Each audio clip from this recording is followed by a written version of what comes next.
મામાના તો હણીના ભાવ મામાને લાડ લડાવી છે પણ કારણ કે સાહેબ અહીંયા મોજ એવી છે મામાની આખલોલ જગાત નાકામાં મામાની મોજ એવી છે ઘેરે જવું કોઈ નહીં છે ગમે નહીં સાહેબ ભલે અડધી પોણી રાત થઈ ગઈ છે એટલા માટે એ મારા મામાની મોજ છે અપાર રે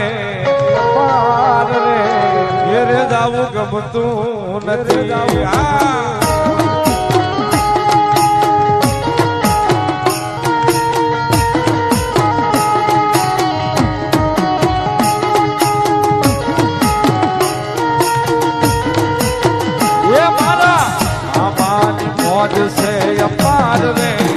ઘેરે જાવું ગમતું નથી